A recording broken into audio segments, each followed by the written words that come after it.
The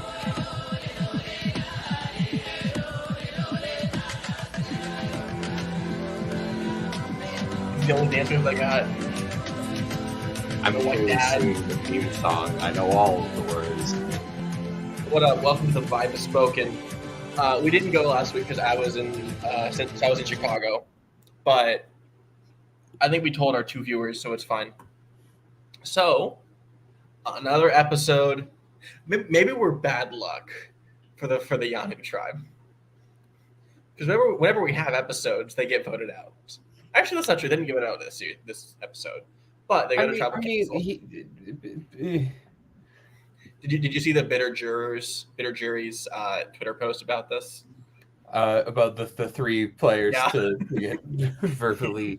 I would also argue there's technically a 4th if we want to be pedantic about this, where Tori from 42 Oh yeah. didn't really get voted out. She just walked up, played her shot in the dark, came back, and then was like, "Oh no, cool, you're going home. Great." Yeah. Well, welcome to episode 4. We missed. I would say this brief last week. I don't think a lot really happened. They went on the journey. Banu leaked everything. Yeah. Banu. He lost his vote, which I fucking hate this new system. I despise. It's something. Like let's be frank and call a spade. He would have played a shot in the dark and he probably would have lost. Not a lot would change. But at least he would have had a chance. Exactly. And then Randon can't move his arm. So they say, hey, you might have severed your spinal cord or whatever. So we're going to get you off the island. So let's unbelievably not the correct read on the situation. So let's just have a real quick, frank conversation about the evac policy. Because I know part of the discussion on Twitter last week was that people are upset now because it took someone they like out of the game. But with Matthew, because it protected Jam, we were all okay with it. Like, how do you stand in that whole debate?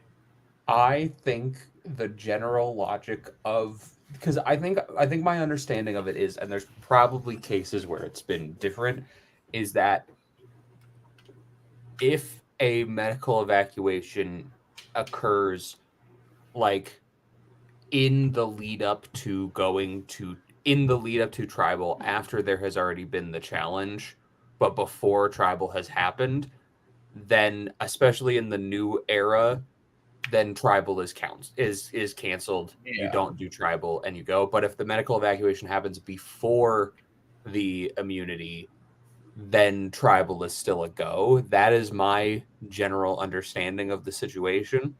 I could be very wrong. This is where I will continue being a champion for Australian Survivor, which has a great rule, which they, to be fair, is greatly afforded to them by the fact that their game is like 50-something days, where if a player needs some minor medical attention, they can be pulled from the game for 24 hours to get a like good quality checkup and then be brought back in. Or even like the rule that I've seen some people propose similar to that I really like is like, if you need to get pulled to get examined, as long as you don't miss a tribal, that's fine. Like if you get pulled and have to miss a tribal council, then you are out. But like, if you aren't going to miss tribal and it can be solved in 24, 36 hours, yeah, then that's generally fine, I would think. Which I think that happened to James in Micronesia, didn't it?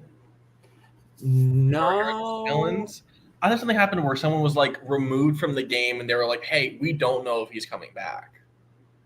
And I'm pretty sure that was James. James cut his finger, got taken to get a better look taken at him, but then like they were like, oh no, this is really bad and we are just keeping you out.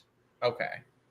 Yeah, I am definitely on your side though with there should be some like intermittent period of like, if you're not missing quintessential game time, we can bring you back. Yeah. Because if I don't know any of the fucking tribe, I don't know what the green tribe's name. I know I know Nami because of One Giga. Piece. Siga. If Siga avoided or if Siga went to tribal, then I'm fine with Randon going. But no, other way. No, it was Nami. Randon was on Nami. Random was on Nami, yeah. Okay, yeah. If Nami went to tribal, then yeah, I'm fine with Randon going. But because it was Yanu, something should have happened. Like let him take care of his shit. It's and to be fair, like with the hindsight knowledge of like Randon has gone on to talk about like he didn't have full control and like motion grip in his arm for like a month.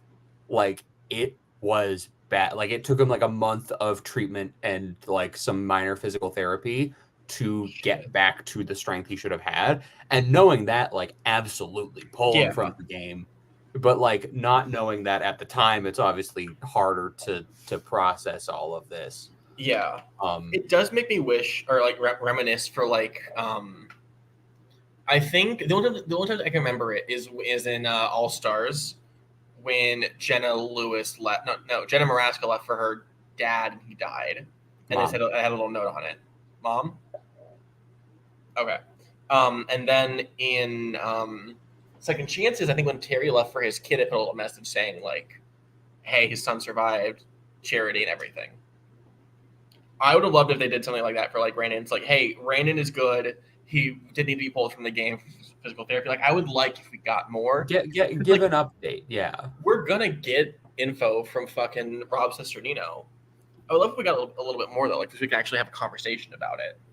Well, and it is the thing where like with the probably the most famous medical evacuation in survive. I won't say the most famous because I think like generally the most famous is probably when the dude fell in the fire. Yeah, But like the most notable amongst Survivor fans is probably the Caleb medical evacuation from Co Wrong, where like the show like makes it clear that like Caleb almost died. When you read more into what actually fully happened there, he was even closer to death than the show portrayed. Like yeah. they had to emergency fly him back to the United States for treatment to keep him alive. Like, and the show doesn't tell you that. The show tells you, hey, he made a full recovery. He's definitely gonna play again. And then he came back as a true fan favorite game changer, Sierra Don Caleb Reynolds. They merge into one person who is both very strong in their body and in their fucked up beliefs. Hey, Joe Anglin can apparently say words I can't. Okay, well, Survivor time. Moving on from that, this week's episode, like immediately when they get back from like, hey, we're going to tribal, Bonnie was like, hey guys, since I'm still in the game, I gotta let you know, everyone knows everything that we're doing. I told them everything. I have a new lease on life, and I'm going to use it by telling everyone everything that I have done wrong to ruin their positions in this game come the time of a merge. And you know what? It's entertaining bad gameplay. We're gonna get to it through the episode, but just so you know my perspective on today, this is the Martyr Approach 2.0. Banu is Coach Benjamin Wade for the new era. And that is how my fucked up lens got me through today. Here's the thing is like I think in terms of like narrative and everything, I will give some of that to you. In terms of personality, there is a clear Coach Benjamin Wade 2.0 of the new era. And his name is Sifu. No, Ben and Sifu are the same person. Sifu. Sifu needs to be done with I was like, Sifu. His name ain't Sifu. He chose that because it's a word. It's a term of respect in whatever martial art it is that he does. Oh, we did that. I thought of What's his fucking real Kung name? Fu Panda 2 with the inner piece, the fucking holding the water droplet. It's It's like that. Yeah, and everyone's like, "Hey, Banu, Why the fuck did you do this? No. I only said that Tiffany and Q are super close, and Kenzie's probably running the tribe. That's everything. That's all three of us. Thank you. Well, you're talking about Jess. That's a lot to fucking say. It's a choice, and then like we get the sequence of Q teaching Banu how to be a person. That's really funny. I fucking love that. It's dude, like, and we didn't get to talk about this last week. I think it was last week this quote came up. But Q says maybe the most damning insult to a person I've ever heard on Survivor, which is like when talking about duos, he says Boston Rob had Philip. Oh yeah. You are my Philip, which if you know anything about Survivor, you should want to punch that man in the face for calling you that. If he said it to literally anyone else, been like, okay, you're next, motherfucker. Like Philip, one of the most delusional people to ever play this game, and Banu and Q's like, hey, you're him. Me, I'm the guy that many people consider to be one of the greatest to ever play the game. Deal or No Deal Island contestant Rob Mariano. Oh no, I missed the update on that after someone was like, "Oh, maybe Deal or No Deal Island is still crazy. Terrible. It's still bad." Every week they're like, "Hey, are you good at Deal or No Deal?" And it's like, that's not how Deal or No Deal works. You can't be good at it. And then we get to my purely luck-based game. And then we get to my favorite tribe this episode, Siga, who are just having a time. Jem has the idol and decided rather than putting it back where it was to move it to somewhere new. And she hides it right next to an anthill. Oh, I don't think you saw the tweet I saw. Did you see Carla's tweet?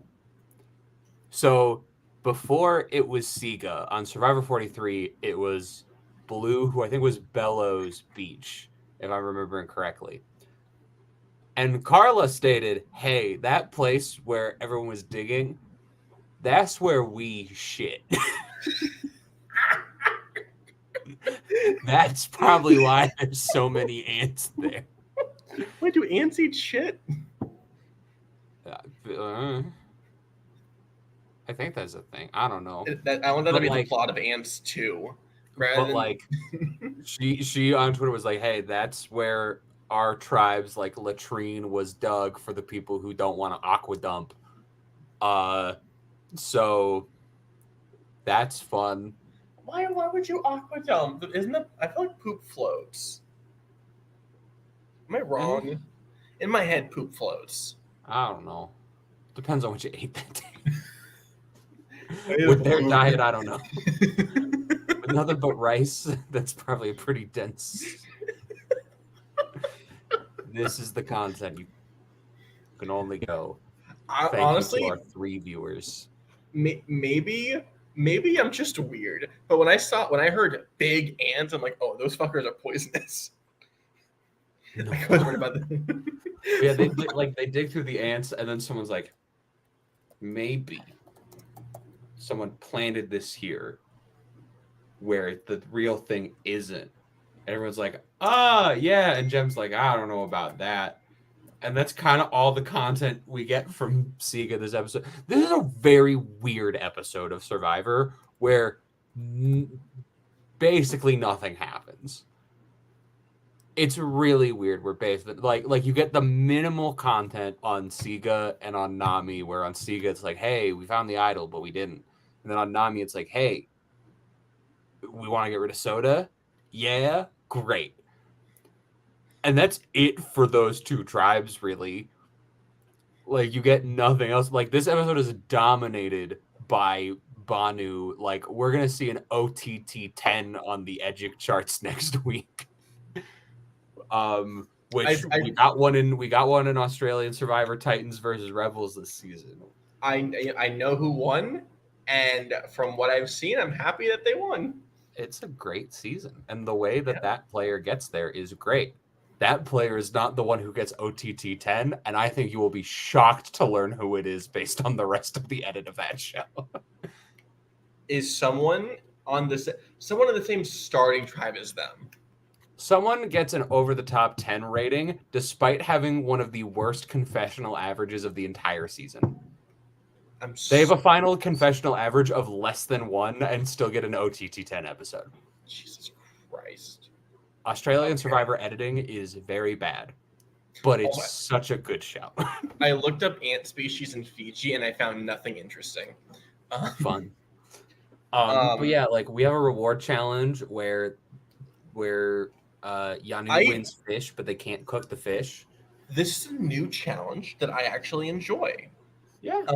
So they're on a boat and they got to row to a floating island, and they gotta untie a key and use the key to unlock rings and get it off of one pole, crawl under a log. I don't like crawling under the log. I think it just adds too much bullshit. And then throw those rings onto a new tower.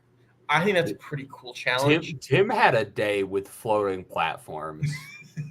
I'll be honest. When we got to the immunity challenge, I like the immunity challenge started, and I looked at my watch and I was like, there is a weirdly short amount of time left in this episode.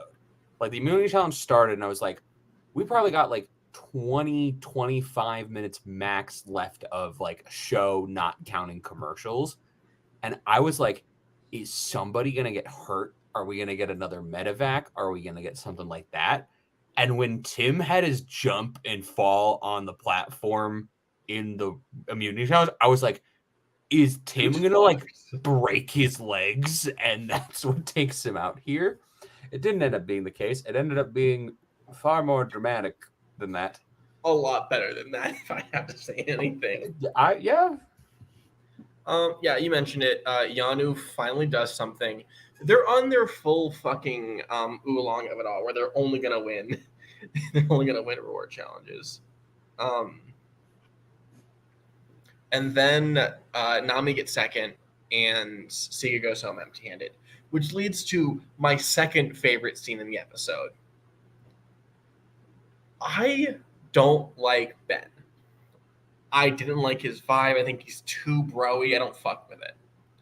Until we get to after the reward challenge, where he's being a really good tribe therapist.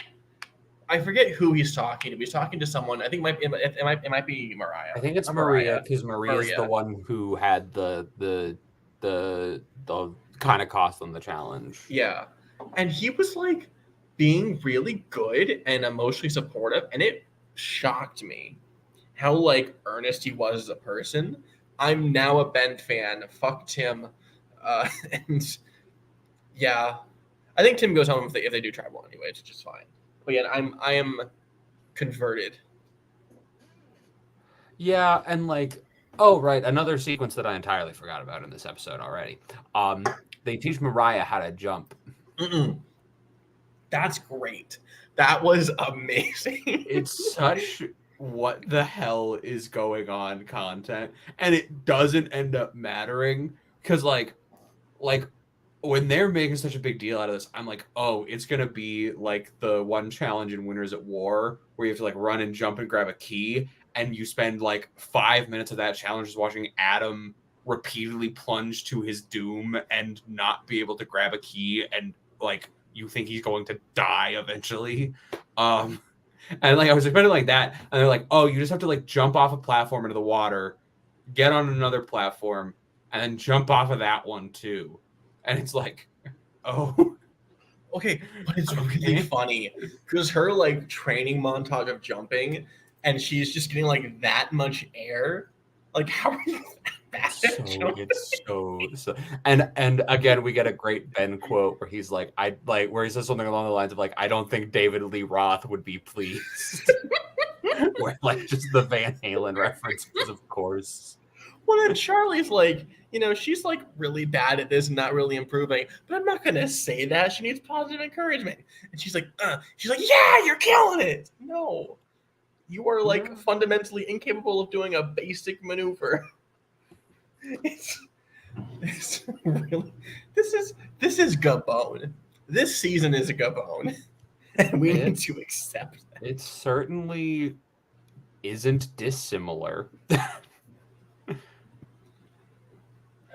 Then we get to Then the Amelia challenge, yes, yeah. which you said it. Yeah, it's jump, jump.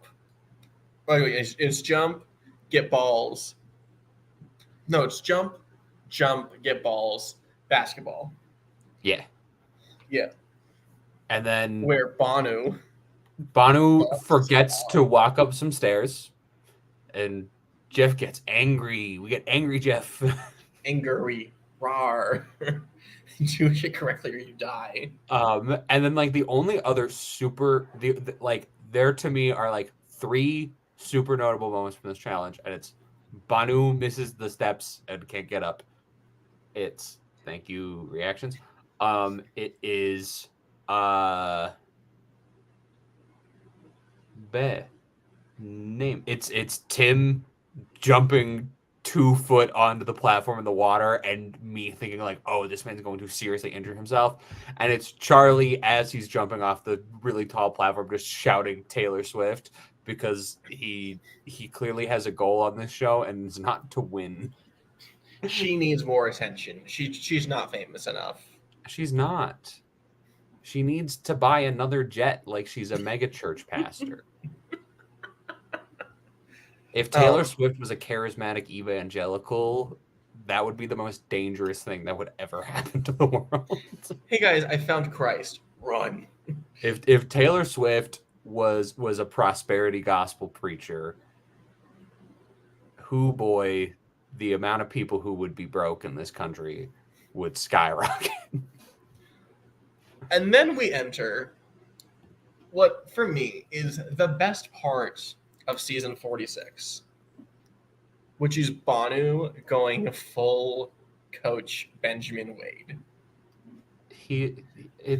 I saw someone describe it, and I think this is a great way to describe the sequence, is we get like a 10-15 minute sequence in which we as the audience get to see Banu go through all 5 stages of grief in one segment, where it's the denial of like, no, like there's still something I can do. It's the anger where he's like, hey, I'm gonna go and find this idol and like shout to the sky to find it. The bargaining of him getting down on his hands and knees in front of Tiffany.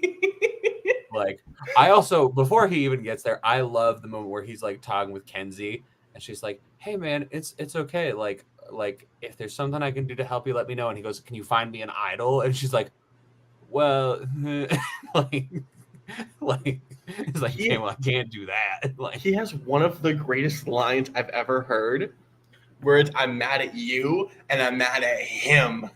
He points at the sky. He turns against God because of Survivor. And Tiffany goes full mean girl. I think during the sequence where she's like, "What is he fucking doing? If you wanted adventure, you should have gone camping."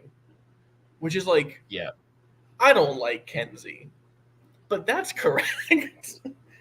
Like, hey, but Banu wasn't just here for adventure. He was here to win 1,000,000 hearts. You said it again. And to not publicly make it known to us, the viewing audience, that he is an uncredited cast member in Alexander Payne's The Holdovers. I want to rewatch. And he's also uncredited in Spirited too. I want to see if I can find him. It'd be so fucking fun. He is literally like listed as Boston pedestrian in The Holdovers. Oh, like, he he walks Rob. Dude, we gotta find it. Damn. But yeah, and then like Banu goes through his whole thing, and they get to tribal, and everyone's like, hey, yeah, we're voting for Banu. And Banu's like, hey, I don't have a vote, so I can't play my shot in the dark. I don't have an idol. Let me tell you about my life story. And everyone's like, oh, that's really nice. We're still getting rid of you. And then it's just like, I one of the things that annoy me the most, even though it is true to an extent, is this like modern, like this group of new era haters who are like, it's just sob stories, and that's all that they cast. And I think those people are really fucking obnoxious, even though they are right a little bit. But this one really fucking got to me, where Banu just had 20 minutes basically to just make everything about him, and it is a little bit because he's going home and he literally can't do anything. But then he just does his whole like demo reel of this, like the sob story demo reel at tribal council, and everyone just needs to nod along. Yeah, we love you, man. No, you fucking don't. You hate him. They You were very despise not him. nice to him. Like, you want his ass gone. Admit to that shit. Yeah. It makes me wish, and I'm granted, again, I'm happy we got what we did because I thought it was really fucking funny and like weirdly good editing, like you said. But it makes me wish I forget the girl's name. There's a girl in the pre-merge of Ko-Rong who at Tribal, they're like, yeah, we know that she's going. And just like, okay, you want to just raise your hand now and vote her out? Oh yeah, And everyone but her. The guy's like, no, I can still do something. It's like, okay, we'll see you at Tribal. And they cut to Tribal. Because that is in the Caleb Reynolds medevac episode. And so the reason they cut straight to Tribal is they don't have the airtime to do anymore because they spent so much time on the heat exhaustion segment. But yeah, it works. It's Alicia. It works for that vote. Yeah. Why can't we do that again? Because we gotta let Banu. Yeah. We have 90 minutes. 90 minutes was fucking great for the therapy Ben and the jumping lessons. It really was a thing where just like 90 minutes threw me off today because of when the immunity challenge started. And I was like, there is so little time. What's gonna happen? Someone's gonna die. And I assumed it was gonna be something going horribly wrong. And then once it ended, I was like, and like the moment the challenge ends, you get confessionals from Q, Tiffany, and Kenzie, where all three of them, you get the confession where they go, yeah, I'm voting Banu tonight. Like, obviously, it's best for my game. And you're like, and I sat there and I was like, okay, is there like going to be some mystery or intrigue? Like, is Banu going to find a secret advantage? Is he going to sway someone? It's like, no, there were 20 minutes left. We were told all the things. And then they happened. It was like, this is a weird thing to say. It was weirdly straightforward for Survivor. Like, I come to this show to see duplicity and chaos and fun. And this was just like, hey, this thing's going to happen. And then it happened. And it's like, oh, boy. Okay. If you want to see duplicity and chaos and backstabbing, watch Deal or No Deal Island. Okay, give me your updates, and then I think we're out of shit to say today.